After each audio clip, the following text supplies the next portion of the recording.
Good morning, class 9. In yesterday's class, I have told you that how do we plot a graph. So first of all, we must know that what is the utility of plotting a graph. So a graph is plotted to express the relation between two quantities. अगर दो quantities हैं और वो एक दूसरे से related हैं, तो उसमें क्या relation है, कैसा उनका behavior है, इसको express करने के लिए generally we draw a graph. One quantity changes independently while other depends on first quantity. इसमें दो quantities हम लेंगे. One quantity will be independent while other will depend on first quantity. For example, if you are walking, then time is independent. मतलब time तो आप चलें या ना चलें वो अपने हिसाब से change होगा. But when time changes, your position changes. So your position depends on time. आप 11 बजे घर से चलना शुरू करते हैं, 11:15 बजे आपकी क्या पोजीशन होगी, 12 बजे आपकी क्या पोजीशन होगी. ऑब्वियसली आपकी जो पोजीशन है वो टाइम पर डिपेंड करेगी. सो इन दिस वे हम दो क्वांटिटीज में रिलेशन को जब एक्सप्रेस करते हैं तो एक्सप्रेस करने के लिए हम किसका यूज करते हैं, ग्राफ का. Now what is the method for plotting a graph. First of all we have to choose the axis. हम दो म्यूचुअली परपेंडिकुलर लाइंस ड्रॉ करते हैं and the lines cross at a point and these are called axes. Variations in independent quantity is represented along horizontal axis. दो axis होते हैं, एक x axis और y axis. जो इंडिपेंडेंट क्वांटिटी है इसको हम x एक्सिस के अलॉन्ग लिखेंगे और जो डिपेंडेंट क्वांटिटी है वो हम रिप्रेजेंट करेंगे y एक्सिस के अलॉन्ग. जैसे टाइम है तो टाइम को आप x एक्सिस के अलॉन्ग लिखेंगे और जो वेलोसिटी है, स्पीड है, डिस्टेंस है या डिस्प्लेसमेंट है, इन सभी को आप y एक्सिस के अलॉन्ग लेंगे. Next thing is choosing the scale. कल मैंने स्केल चूज करना बताया था. आपके जो डाटा गिवन है वो उस ग्राफ पर प्रॉपरली आ जाए तो आप वैल्यूज को आप इस टाइप से चूज करेंगे कि वो जो डायमेंशंस है, जितना भी कंप्लीट डाटा है वो ग्राफ पेपर पर आ जाए. वेदर इट इज 100 किलोमीटर तो भी 100 किलोमीटर को अगर आपको 10 लाइंस में अरेंज करना है तो आप कैसे अरेंज करेंगे. तो ऑब्वियसली आप वन लाइन को 10 किलोमीटर के इक्वल मान लेंगे. Then 100 kilometre can be represented on 10 lines. Next is plotting the points. हर कॉरस्पॉन्डिंग जो सेट है उसके लिए आप क्या करेंगे, you will represent all the points on the graph paper. Okay. Now joining the points. जब आप ये सभी पॉइंट्स ड्रॉ कर लें then you will join all the points and it will give you a graph. ये जितने भी points हैं ये हम यस्टरडे की जो क्लास थी उसमें प्रैक्टिस कर चुके हैं. Now come to the type of graph involve in graphical representation of motion. In graphical representation of motion, we generally draw two types of graph. One is distance time graph, means the distance will vary with respect to time. And second is velocity time graph, means with respect to time, velocity and object changes. Then the relation between velocity and time is called velocity time graph. Okay. Now first we will draw distance time graph. Now you can see the time is along x-axis, distance is along y-axis. Now distance time graph, it is a line which is parallel to time axis. It means time is changing but you can see the distance is same. Distance यहाँ पर है, हर point के लिए distance same है. So distance time graph is a line parallel to time axis. आप देखें ये time axis के पैरेलल लाइन है. तो इस टाइप से क्या रिप्रेजेंट करता है, the distance is not changing. You can see distance की वैल्यू सभी पॉइंट्स के लिए सेम है, ओनली टाइम चेंज हो रहा है. It represent that object is at rest. Reason same है, टाइम चेंज हो रहा है बट पोजिशन इज सेम. तो आपको पता है जब पोजिशन सेम हो तो ये कब पॉसिबल है, when object is at rest. Next, distance time graph is a straight line. It means time is changing. So आप हर पॉइंट के कॉरस्पॉन्डिंग देख सकते हैं. अगर आप टाइम चेंज करेंगे तो उसके कॉरस्पॉन्डिंग डिस्टेंस भी क्या हो रही है, चेंज हो रही है. हर टाइम के कॉरस्पॉन्डिंग एक डिफरेंट डिस्टेंस है. So distance time graph is a line, straight line, and it is originating from origin. तो सबसे पहले तो ओरिजिन का मतलब क्या है? ओरिजिन का मतलब यह है the initially object was at reference point. हमने ऑलरेडी बताया था कि जब भी आप मोशन को डिफाइन करते हैं तो सबसे पहले हम एक रेफरेंस पॉइंट को चूज करते हैं। इसका मतलब ये इस टाइप का मोशन है कि ऑब्जेक्ट रेफरेंस पॉइंट से चलना शुरू करता है। फॉर एग्जाम्पल, अगर आपने होम को रेफरेंस पॉइंट माना है and you started moving from your home, तब आपका इनिशियल डिस्टेंस कितना आएगा? 0, क्योंकि होम की डिस्टेंस कितनी होती है? 0। तो initially object was at reference point. Motion is uniform. Uniform motion का क्या था? इक्वल टाइम इंटरवल्स में इक्वल डिस्टेंसेस कवर होते हैं, तो उस केस में मोशन कैसा होता है? यूनिफॉर्म होता है। तो यहाँ आप इक्वल टाइम इंटरवल्स ले लें, जैसे यहाँ से एक लाइन ड्रॉ करें 1, यहाँ से ड्रॉ करें 2, यहाँ से ड्रॉ करें 3, तो ये जो टाइम इंटरवल्स आएंगे दे आर इक्वल। तो यहाँ भी आपको टाइम इंटरवल्स क्या मिलेंगे? इक्वल मिलेंगे। सो सच ग्राफ रिप्रेजेंट्स यूनिफॉर्म मोशन। आपको डायरेक्टली ग्राफ याद करना है और उसकी प्रॉपर्टीज याद करनी है।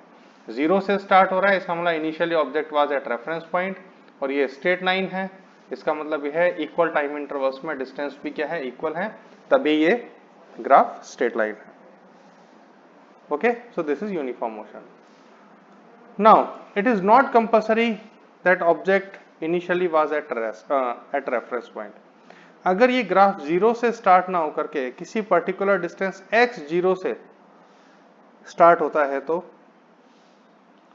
उस केस में मोशन वही रहेगा, यूनिफॉर्म, क्योंकि स्ट्रेट लाइन है, डिस्टेंस टाइम ग्राफ एक स्ट्रेट लाइन है, तो मोशन तो यूनिफॉर्म है। But initially object is not at origin, वो ओरिजिन से कुछ डिस्टेंस पर है। कितनी डिस्टेंस है? x0। जैसे आपने घर को आपने रेफरेंस पॉइंट बनाया और आप घर से 10 मीटर आगे खड़े हैं, then you will start moving from that point only. तो उस केस में ये रेफरेंस पॉइंट है आपका होम, और आप कहीं 10-15 मीटर आगे खड़े हैं, then you will start moving from this point. तो आपका जो ग्राफ होगा वो यहां से ओरिजिनेट होगा। सो distance time graph is a straight line not originating from origin. ये 0 से स्टार्ट नहीं होता, इसका मतलब ये है the motion is uniform. And second thing, initially object was not at reference point, it was at a distance x0 from reference point. Object जो है वो reference point से थोड़ा सा आगे खड़ा था और वो वहां से चलना start करेगा। Okay? Now, straight line के बाद आता है distance time graph is a curved line. Curved line इस टाइप से हो या curved line इस टाइप से हो, ये दोनों ही नॉन यूनिफॉर्म मोशन को रिप्रेजेंट करते हैं। And if the motion is non uniform, दोनों ही केस में अगर मोशन नॉन यूनिफॉर्म है तो उस केस में स्पीड चेंज होती है। ग्राफ अगर इस टाइप से इंक्रीज हो रहा है then it means speed is increasing, and if the graph is in this way it means speed is decreasing. कल मैंने आपको स्लोप लेने का मेथड बताया था, आप स्लोप लेकर के इसकी स्पीड कैलकुलेट कर सकते हैं। आगे हम फिर स्टडी करेंगे स्लोप कैलकुलेट करना, और स्लोप के थ्रू आप डिटरमाइन कर सकते हैं whether the speed is increasing और नॉट। लेकिन अभी आप इसको याद रखें, if the graph is curved in this way it means speed is increasing, and if graph is in this way then speed is decreasing. Both the motions are non-uniform because non-uniform means time intervals are equal but distances are not equal. जैसे आप यहाँ पर एक time interval ले लें equal, graph plot करें और उसके कोरस्पॉन्डिंग आप देखें कि क्या डिस्टेंसेस सभी इक्वल हैं, आपको पता लगेगा कि डिस्टेंसेस इक्वल नहीं है। So speed is increasing and speed is decreasing but both are non uniform motion. Next we will see velocity time graph, means यहाँ पर हम टाइम लेंगे और यहाँ पर हम वेलोसिटी लेंगे। सो ग्राफ की जो शेप है वो वही है लेकिन उनका एक्सप्लेनेशन चेंज हो जाता है। For example this is time and this is velocity. Now the velocity is a line parallel to time axis, it means now पहले डिस्टेंस था, इसका मतलब डिस्टेंस इज नॉट चेंजिंग, लेकिन यहां पर हमने क्या लिखा है? टाइम है, velocity same, so velocity is not changing. तो अगर वेलोसिटी चेंज नहीं हो रही है it means the motion is uniform motion. तो अगर आपको एक स्ट्रेट लाइन मिलती है और वो टाइम के अगर पैरेलल है और ये वेलोसिटी टाइम ग्राफ है it means it is a uniform motion. Okay,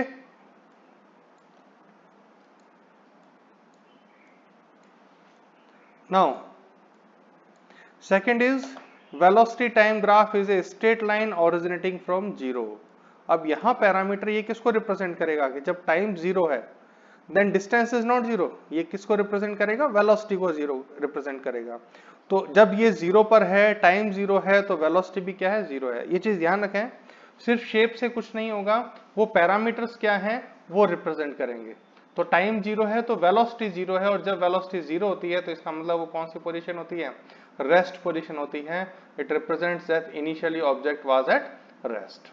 okay, now आप देखें टाइम भी चेंज हो रहा है और वेलोसिटी भी क्या हो रही है, चेंज हो रही है। लेकिन आप इसको इक्वल टाइम इंटरवल्स में डिवाइड करें तो वेलोसिटी भी इक्वल अमाउंट से चेंज होगी। तो इसलिए ये कौन सा मोशन है, अब देखिए जब टाइम के साथ वेलोसिटी चेंज होती है तो एक्सेलरेशन होता है। मोशन ये नॉन यूनिफॉर्म है क्योंकि स्पीड चेंज हो रही है, लेकिन ये एक्सेलरेटेड मोशन है, और एक्सेलरेटेड मोशन में कौन सा मोशन होगा, ये यूनिफॉर्म मोशन होगा। ओके, तो ये दोनों में कंफ्यूज ना हो। नॉन यूनिफॉर्म मोशन स्पीड से रिलेटेड है, नॉन यूनिफॉर्म इसलिए है because speed is changing, you can see velocity is changing. आप देखें इन हर पॉइंट के कॉरेस्पॉन्डिंग देखें, अब जैसे मैं यहां इस पॉइंट पर हूं तो obviously this is my speed, अगर मैं इस पॉइंट पर हूं तो ये स्पीड है मेरी, इस पॉइंट पर हूं तो ये स्पीड है, और इस पॉइंट पर हूं तो ये स्पीड है, और ये है तो रेस्ट में है। तो इसका मतलब स्पीड हमारी क्या हो रही है, लगातार चेंज हो रही है, कंटिन्यूसली चेंज हो रही है। तो स्पीड अगर चेंज होगी तो वो नॉन यूनिफॉर्म मोशन होगा, लेकिन जब भी स्पीड चेंज होती है तो क्या होता है, एक्सेलरेशन होता है। सो इसीलिए ये क्या कहलाएगा, accelerated motion.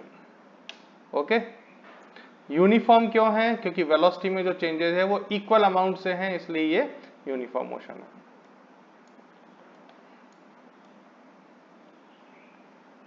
Second, now you can see velocity time graph is a straight line not originating from O, मतलब यहां से ग्राफ स्टार्ट नहीं होगा, इस पॉइंट से होगा। स्ट्रेट लाइन है, एक्सेलरेटेड मोशन है, नॉन यूनिफॉर्म मोशन है, बट ये इस पॉइंट से स्टार्ट हो रहा है। ये डिस्टेंस को रिप्रेजेंट नहीं करेगा, ये किसको रिप्रेजेंट करेगा, वेलोसिटी को रिप्रेजेंट करेगा। इसका मतलब ये हुआ कि ऑब्जेक्ट इनिशियली रेस्ट में नहीं था, इनिशियली ऑब्जेक्ट किसी स्पीड से ट्रेवल कर रहा था, और वो स्पीड कितनी थी, that speed was u। The object has started moving with some velocity u, initially it was not at rest. आप देखें यहाँ पर ये इनिशियल वेलोसिटी वाज जीरो, क्योंकि इनिशियली ये रेस्ट में है, लेकिन यहाँ पर इनिशियल वेलोसिटी जीरो नहीं है। This is the graph is starting from this point and this velocity is u, so object has started moving with some velocity u। Now बाकी सभी सेम है, velocity of object changes by equal amount in equal time intervals, hence motion is non-uniform motion and it is uniform accelerated motion. Why it is accelerated, क्योंकि time के साथ velocity change हो रही है। Why it is not non-uniform, because speed is changing.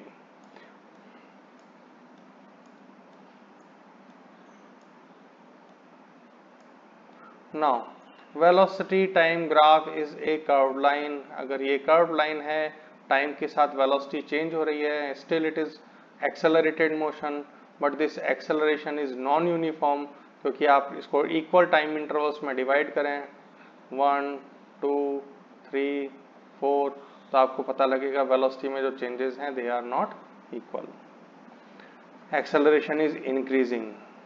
okay, and why it is non uniform, because velocity changes by unequal amount in equal time intervals। तो ये graph याद रखना है और ये वैल्यूज याद रखनी है। ये जो ग्राफ कर्व्ड है अपवर्ड, ये हमेशा इंक्रीजिंग को रिप्रेजेंट करता है। तो वेलोसिटी टाइम होगा तो एक्सेलरेशन होगा, and acceleration is increasing, so obviously the acceleration is decreasing. Okay, तो ये आपके 6 टाइप के वेलोसिटी टाइम ग्राफ हैं, सॉरी 3 टाइप के वेलोसिटी टाइम ग्राफ और 3 टाइप के डिस्टेंस टाइम ग्राफ है। आप इनको एक बार मेमोराइज करें, जो भी क्वेरीज हैं वो आप दोबारा पूछ सकते हैं। That's all for today, have a good day.